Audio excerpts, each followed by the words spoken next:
up so early in the morning. Can't you hear the captain shout? It's time to blow your horn.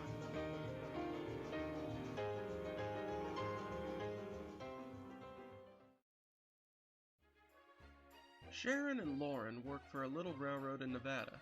They used to haul passengers and freight, mostly copper ore, to a junction where another railroad would take over the loads. Of course, we know that this railroad switched to diesel locomotives for a time. One of the biggest was number 401. They didn't have a name yet as they had just arrived from the factory, but the railroad's managers were eager to see what they could do. Indeed, trains that used to need 2 or even 3 engines, 401 could handle alone.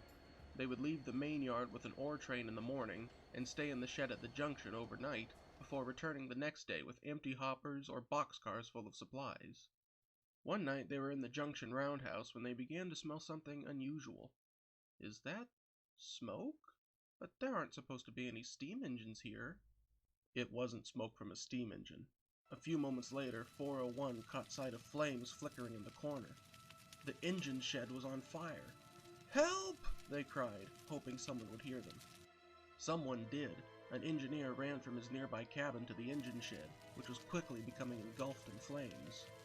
The engineer fought through the smoke, jumped into 401's cab, and began to start their engine. 401 watched as the beams overhead burned and began to crumble into ash.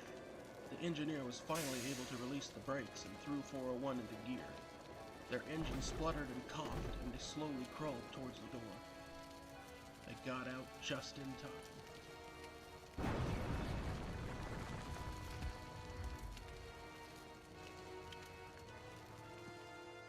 It was several hours before firemen arrived to extinguish the blaze. 401 was safe, but the engine house was destroyed. When they returned to the yard, the superintendent came to see them. "I'm certainly glad your engineer responded in time, or else our newest and strongest engine would be just another Ember like the rest of that shed." 401 agreed wholeheartedly.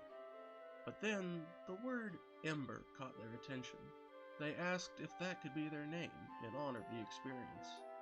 Everyone agreed, as long as there was never a close call like that again.